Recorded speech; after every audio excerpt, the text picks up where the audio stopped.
Hello, welcome to David Eames On Your Mind, a conversation between friends about mental health issues.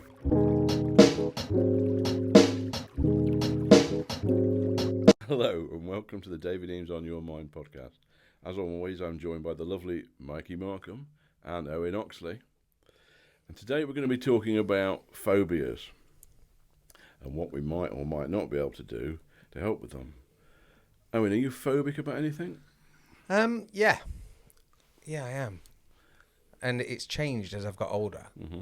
There's been all sorts, like normal stuff like scared of the dark, death.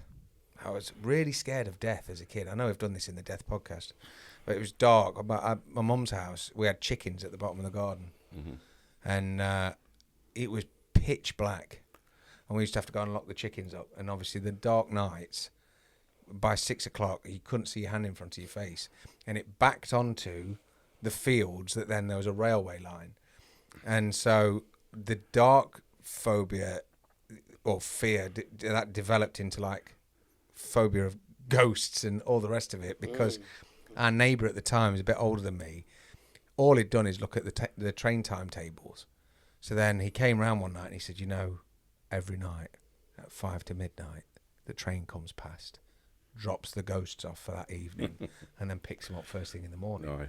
Which to me so was bad. the most normal thing, and it's like, I didn't think it looked at a timetable. Now, the next bougie thing I've got to tell you about is my mum's bathroom was made of cork. So in the 80s, it was a big thing. Not lined with cork, made of cork. Lined, made, whatever. It was all. So the floor, the steps, the airing cupboard door was cork, which, as you know, is quite light. So when you used to walk into the bathroom, the door would open, which as a child would make me shit my pants. So bear in mind, it's a big old house, pitch black. It's dark upon dark, and then at fucking 5 to 12, the train turns up, and I've stayed up long enough to see if the train's going to turn up. So dark was a big thing. And I just forced myself to keep doing things in the dark. I'd go down the garden and I'd walk back. So I'd go and shut the chickens, but I would make a point of walking. I was terrified, and I would walk back. I mean, I think one of the main reasons and one of the biggest coping things that I went through was it was in the 80s and 90s, so I had a pair of shell suit bottoms on. And I ran that fast once that the friction noise of my legs rubbing together sounded like two people chasing me. So I realised it was a lot better to walk, because then there was no... Does that make sense? Did you have to walk quite fast though? No, like mate, I kind of walk, sternly, but... Yeah, weird. There's all sorts of little bits of things. I think you're beyond my professional expertise. Without a doubt. We know that. So yeah, I mean, I suppose dark and death of loved ones. My mum used to work late, and she used to work over in the council yard. But these aren't particularly irrational fears. No. Whereas someone's got a fear of spiders, arachnophobia. Yeah. A spider's not going to harm you in this country. No, that blows my mind. My niece is scared of pigeons, terrified of pigeons, and I'm like, bro, it's a pigeon. And I think I like to be quite. I think it's quite logic. You can be like, that spider's not going to hurt you. Yeah. And pigeons are. That tin of baked beans, like people are scared of baked beans or the colour purple, or it blows my mind. Dark's a bit more irrational though, isn't it? Being scared of the dark. What, could you have been up in this room on your own? As a kid? No, because the dark isn't scary, is it? Not in itself. That's what I mean. That dark's irrational. Yeah, it's a common thing. It's a thing for kids to worry about, but work through. I mean, I'm frightened of the ground, not frightened of heights, because it's the ground that kills you. You know, the suddenly impacting it from a height, that's what kills you. To be frightened of the ground. No, but seriously, that would be kind of my brain. I just heard the cogs go. Yeah, gears grinding. Yeah. Get through this. He's put it in reverse. Yeah. Water, yeah. So, irrational fear, phobia. Have you got any, Mikey? Yeah. I've not lived in a Stephen King novel like Owen, but I've had times. There were rats are one for me. I grew up on a farm. I won't go through. We've done that story before, where one got chopped in half when I was really small, and that left an impression.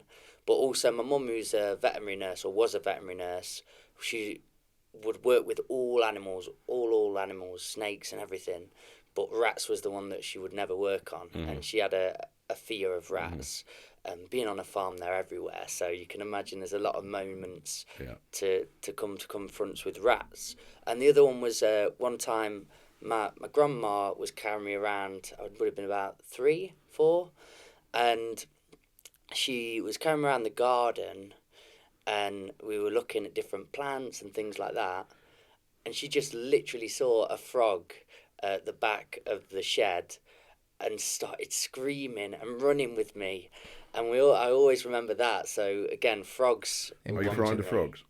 Yeah. But I've not really confronted a rat or a frog for a long time, and I've been on this sort of journey of discovery and sort of looking at what's rational, what's irrational.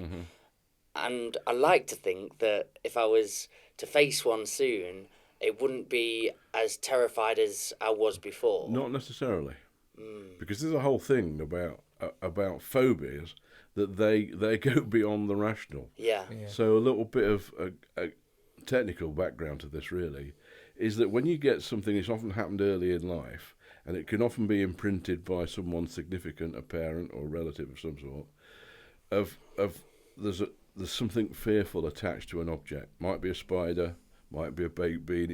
It can be anything. And that thing is terrifying. That thing might destroy me. That thing's going to kill me. So you avoid it. Every time you avoid it, your brain goes, that was a win. Yeah. So it's a self-reinforcing behaviour. Most behaviours, we need a reward for it to be reinforced. But with an avoidance of something that we fear, every time I avoid it, I've dodged a bullet. There was no bullet to dodge, but it doesn't matter. Yeah. It reinforces. So we're more likely to behave in that way again in the future. So the only way to overcome a phobia is to actually confront it and to not avoid it. But the thing is, the part of your brain that's saying, but we're going to die, is not something you've got rational access to. Yeah. Okay, and you can't just turn it off because it's been designed by evolution to override your conscious mind. As I've said before, those people in Africa 100,000 years ago that were thinking about what to do about lions are not your ancestors, because your ancestors ran away or picked up a spear, and they didn't think about it because they were overridden by the fear response. Yeah. It's designed to work. You know, the avoidance of snakes, again, you teach kids to avoid snakes because a kid might play with one and then die. So there's a useful mechanism in phobia, but it gets misdirected. Now, I had a client relatively recently who got a phobia of balloons. Okay.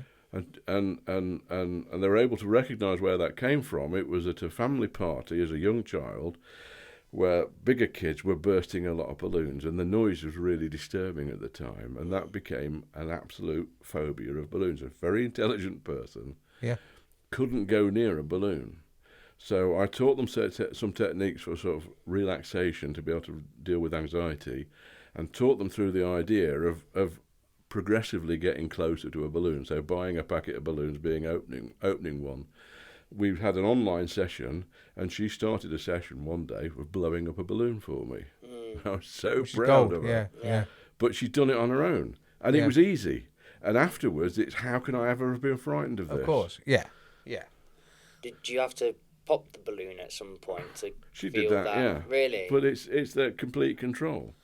But sometimes, you know, some things like a needle phobia, people just faint, and actually there might be. I forgot about that one. Yeah, needles. Scared of needles? Don't like needles. Yeah. Okay. And again, so that's something, you know, that it's best to confront them.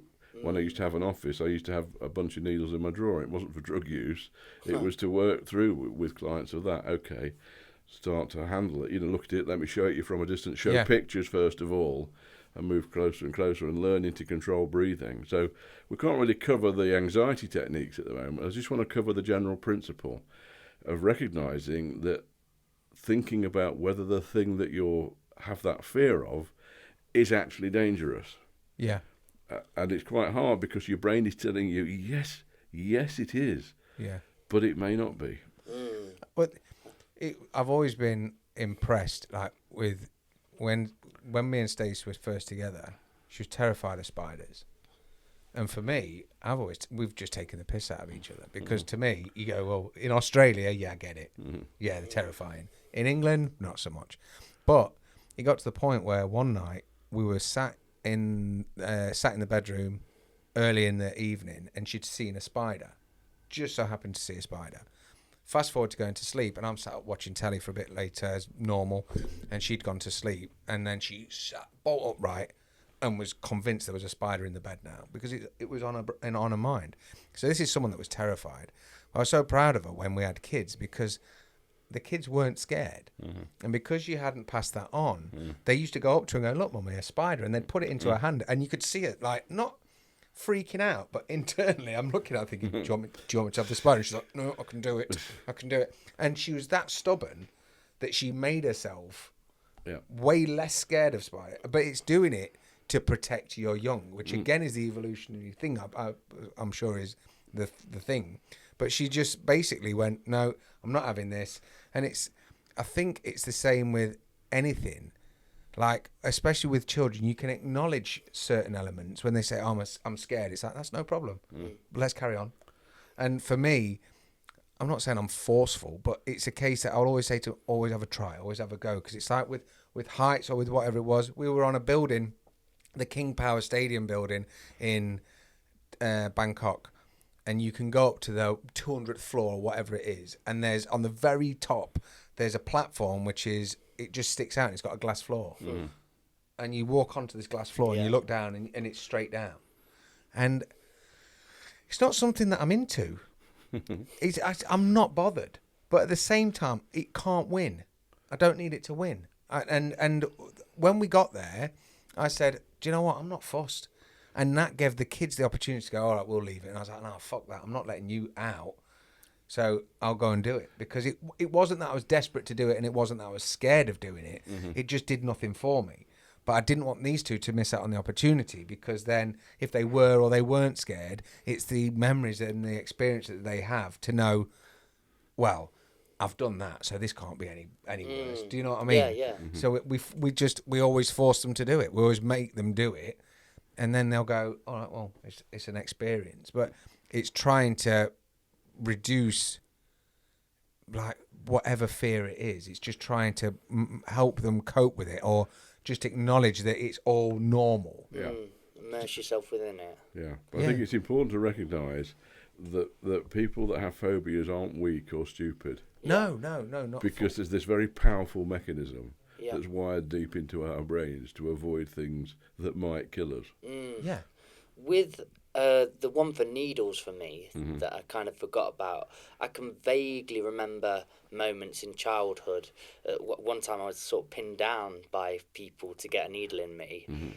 Is it important with phobias to be able to go back to the root and the moment, or is it just more about confronting it and dealing with it? We can't always go back to what the root cause is because often it can be in very early childhood, or it can accumulate over time.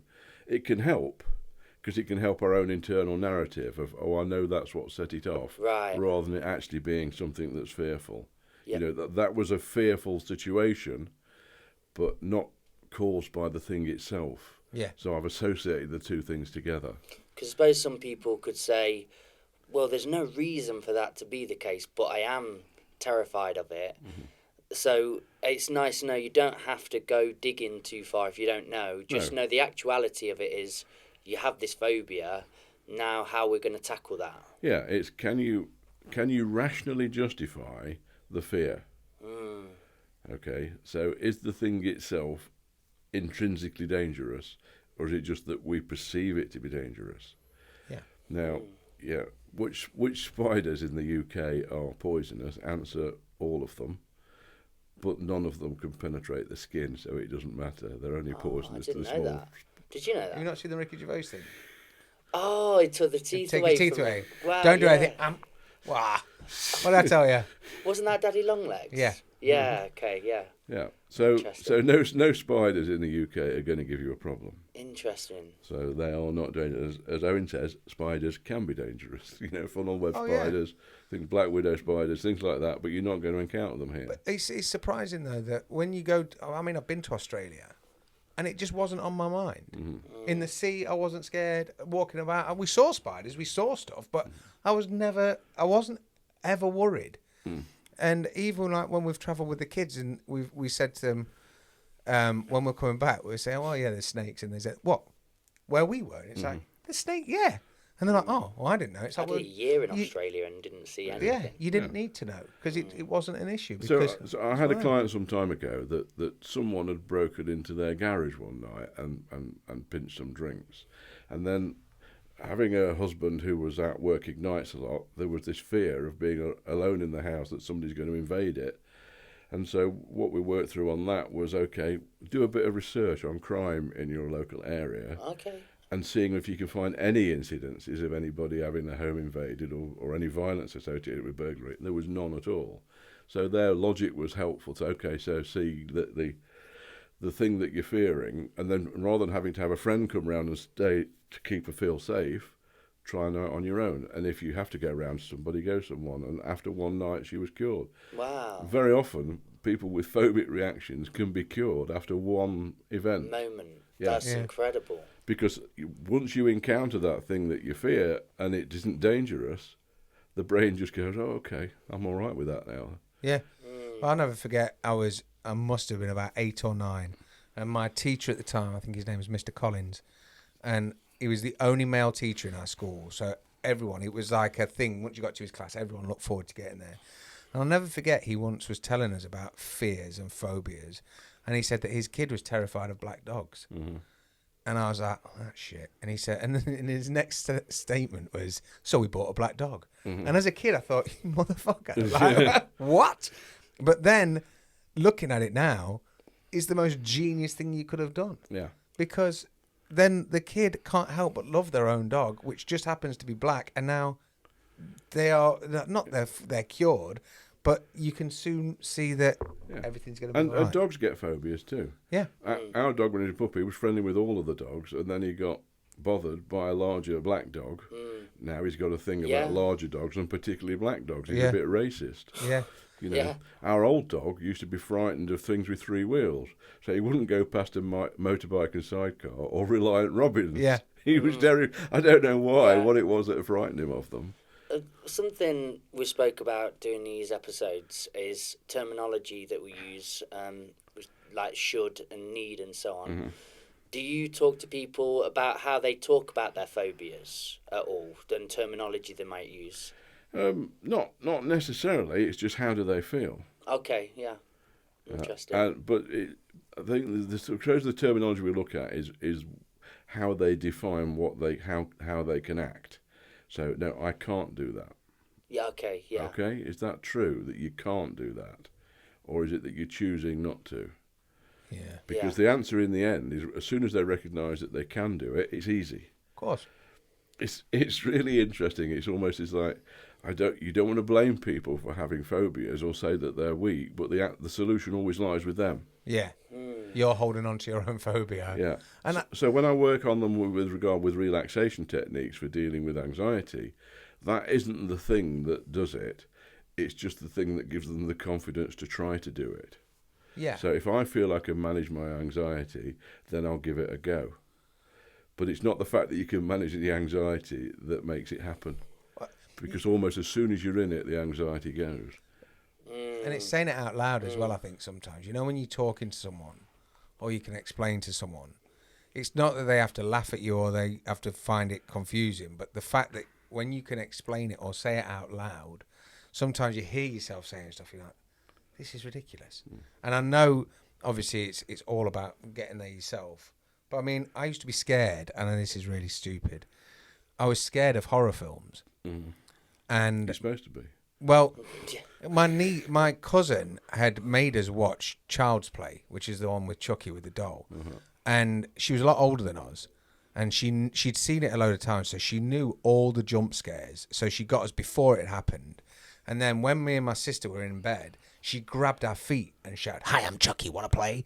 And so just the ambience of a horror movie, you know, just the setup, the feel, it terrified me for years. And I was probably only about 11.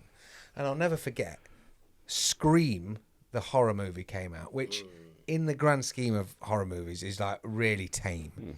But Stacey's grown up loving horror films. She loves being made jump. She loves being scared. She loves it. I hate it. I don't like being made jump. It puts me into, I'm going to punch you in the face. Like, literally to the point where I've sat her dad down to say, if I ever punch her in the face, it's because she's made me jump. We've got an agreement. Don't fucking make me jump. So fast forward to when we were about 17, and there was a video shop opposite the flat we used to go and stop at.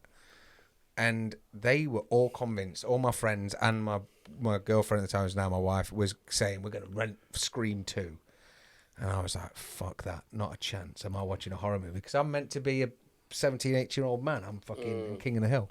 So I ran to the video shop before them, took the little red tab out that said on rent, put it into the Scream one, and put it back on the shelf. Said to the guy, don't let us get Scream 2 because I don't want to watch it. And he was like, no problem, bro. I've got you back. And I was like, thank fuck for that. Panic over. So I literally ran back to them and they were like, oh, cool. Is it in? I was like, nah, it's out for rent. And they were like, oh, that sucks. Went into the video shop, which was a petrol station, and he went, don't worry, it's not really for rent. He's just a pussy. He didn't want to watch it. And basically he told me not to tell you, but yeah, I have got it. It's here, look. And completely threw me under the bus. Dude. He was, well, he's a fucking arsehole. Yeah, but give you that. I watched it. It was terrible. Yeah. But at the same time, it kind of kicked me back into touch of, this isn't anywhere near as bad as what you. That's right. It doesn't kill you. Oh, I'm all right with that. Exactly. Then. And it's also the making of. I made Moo watch the making of. I can't remember which film it was, but it was one film that was slightly twisted. It wasn't a horror film, but it was something that bothered her. And I was like, yeah, we'll watch the making of.